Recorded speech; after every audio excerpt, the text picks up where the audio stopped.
अभी हम नगर पंचायत छितौनी के वार्ड नंबर 4 में हैं और यहाँ पे एक सभासद प्रत्याशी इनसे जानने का प्रयास करेंगे ये जो है कि किन मुद्दों पर चुनाव लड़ेंगे। हालांकि नगर पंचायत छितौनी में काफ़ी प्रत्याशी मतलब अपना अपना जो कि दांव आजमा रहे हैं कि हम चुनाव जीतेंगे, मगर एक हमारे साथ भैया युवा भैया हैं जो कि मतलब सभासद प्रत्याशी हैं। इन्हीं से जानने का प्रयास करेंगे किन मुद्दों पर चुनाव लड़ेंगे। सबसे पहले आर्या पोलिंग न्यूज़ में स्वागत है। धन्यवाद आपका। क्या नाम है आपका? आलोक कुमार चौरसिया। अच्छा, आपके मन में कैसे आया कि हम सभासद प्रत्याशी चुनाव लड़ेंगे, अपने वार्ड का विकास करेंगे?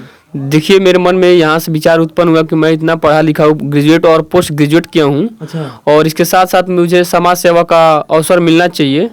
तो मैं इस दृष्टिकोण से सोच के ये समाज को कुछ अग्रसर करने के माध्यम से, हमारे यहाँ शिक्षा बहुत पिछड़ा हुआ है और हमारे यहाँ जो प्राइमरी विद्यालय है उसमें शिक्षक और उसका जो प्रबंधक होता है प्रधान, जबकि ग्राम पंचायत था तो उसकी कोई देख रेख नहीं हो रही थी।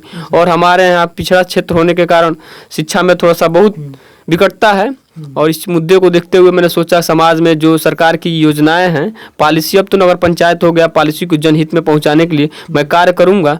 तो बिना पद रहे हुए मैं उस तरीके का व्यवस्था नहीं कर पाऊंगा, जैसे समाज सेवा करना है वो उस तरीके का व्यवस्था मैं नहीं कर पाऊंगा जो सरकार की पॉलिसी को माध्यम से कराया जा सकता है। तो ये मेरे मन में विचार आया है कि मैं नगर पंचायत के अपने वार्ड के सदस्य के रूप में एक कार्यकर्ता के रूप में कार्य करूंगा।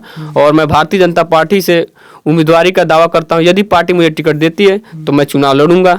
और यहाँ महिला हुआ है तो मेरी माता जी यहाँ की उम्मीदवार हैं। यानी आपकी माता जी चुनाव लड़ेंगी? हाँ, बिल्कुल। यानी महिला सीट है तो इनकी माता जी जो चुनाव लड़ेंगे, मगर इंटरव्यू आप दे रहे हैं? हाँ जी। मतलब आपका पहला क्या, जब आप चुनाव जीत जाएंगे अगर, तो आपका पहला क्या मुद्दा रहेगा काम कराने का अपने वार्ड में? देखिए, जो भी काम होता है इस वार्ड में, चाहे जब भी पहले रहा हो, वो सरकार के मानक के अनुरूप नहीं होता है, जिससे पूर्ण रूप से जिस काम का बजट आता है सरकार का और जो काम होता है वो पूर्ण रूप से बजट के अनुकूल नहीं होता है।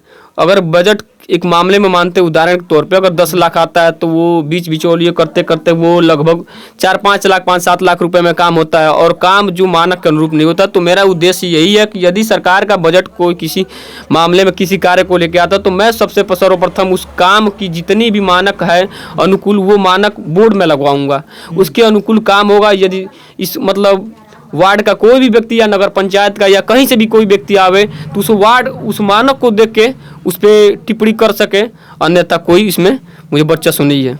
अपने वार्ड में आप जाति देखकर विकास नहीं करेंगे, क्योंकि काफ़ी नेताओं के ऊपर ये लक्षण लगता है कि लोग जाति देखकर अपना मतलब विकास करते हैं, तो ऐसा आप काम नहीं करेंगे? नहीं, बिल्कुल नहीं करेंगे, क्योंकि मैं पढ़ा लिखा लड़का हूँ और मुझे सबको समानता का संविधान में अधिकार है। तो समानता के अधिकार पर ही मैं काम करूंगा और जो कुछ मुझसे होने वाला होगा उसके लिए मैं हर जन तक पहुंचाने के लिए असंभव कोशिश करूंगा, जितना कि हो सके। जब क्षेत्र में भ्रमण कर रहे हैं इस समय, तो लोगों का समर्थन आपको कैसा मिल रहा है? जी, मुझे लोगों का बहुत आशीर्वाद और प्यार मिल रहा है और इसके लिए मैं लोगों का हाथ जोड़ के शुक्रगुजार हूँ और आभार व्यक्त करता हूँ कि उन्होंने मुझे आशीर्वाद के रूप में और चुना भी है। तो अगर आगे मुझे पार्टी मौका देती है तो मैं चुनाव लड़ूंगा। अच्छा, अपने वार्ड के जितने भी लोग हैं उनको क्या आप संदेश देंगे? देखिए, मेरा एक ही उद्देश्य है कि मैं मतलब निस्वार्थ भाव से जीतने के बाद समाज के लिए काम करूंगा। और इसी के बिंदु पे मैं उनसे वादा भी करता हूँ। वादा तो किसी प्रकार का नहीं करता हूँ, लेकिन हाँ, मैं ये जरूर कहता हूँ कि आप इस हित के लिए मुझे जब भी बुलाइए, जब भी कहिए, तब भी मैं तत्पर हाजिर रहूँगा। और मैं वैसे भी लोगों के बीच में समर्पित रहता हूँ और समाज सेवा मेरा एक तरह से जरिया भी है लोगों तक अपनी बात को पहुँचाने के लिए। तो मैं इसके लिए एकदम निस्वार्थ मन से समाज की सेवा करूँगा।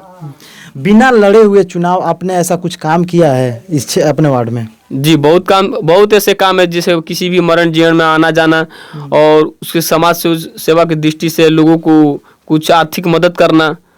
और बहुत से ऐसे है कि जैसे अभी तक तो जैसे नाला भी हमारे बगल में नाला बना हुआ है जो किसी देखने लायक, इसमें पानी जल जमा हो जाता है। हर बार मैं आवेदन का माध्यम से नगर पंचायत अधिशासी अधिकारी को सूचित करता हूं और वहां के लोगों को ले बुलाता हूं।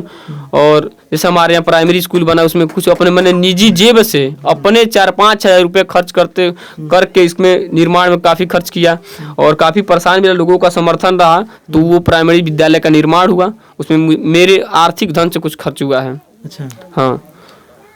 यानी देखा जाए तो आपके वार्ड में काफ़ी समस्या है और उस समस्या को देखते हुए आप जो कि पोस्ट ग्रेजुएट हैं और इस फील्ड में आपको आना पड़ा कि राजनीति में आऊँ, अपने जो कि अपने वार्ड का विकास करूँ, यही उद्देश्य है हाँ आपका? बिल्कुल, मेरा यही उद्देश्य है कि जो सरकार की योजनाएं हैं उनको जनमानस तक पहुंचाऊं और जो नगर पंचायत के पॉलिसी से आएगा सरकार की योजना मैं लोगों तक को अवगत कराऊंगा, उस चीज़ के बारे में बताऊंगा। अभी 1007 आवास आया है, मैंने लोगों को घूम घूम के बताया कि आपका ये आवास आ चुका है, आप किसी को 1 रुपया मत दीजिएगा, ये सरकार का योजना है और आप इसके लाभार्थी हैं और आप इसके लाभार्थी हैं और आप पात्र हैं तो आपका आया है।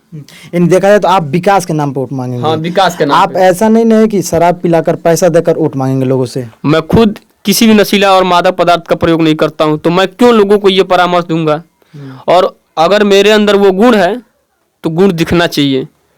और हीरे की परख अक्सर वो हीरा अक्सर कोयले के खान में मिलता है, तो वो अपनी गुणवत्ता बता देता है। तो मेरे अंदर वो गुण है और मैं पढ़ा लिखा हूँ और मुझे लोगों को समझाने के लिए पर्याप्त समय है और मैं समझा सकता हूँ, इसलिए मैं किसी भी मादक पदार्थ का गाँव में वितरण नहीं कराऊँगा और मैंने इस चीज़ के लिए पैसे नहीं कमा रखे हैं।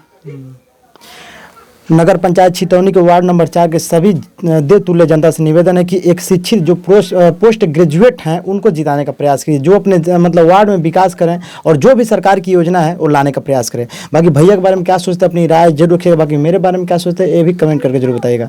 बाकी नए हो तो हमारे चैनल सब्सक्राइब कर दीजिएगा। जय जवान जय किसान।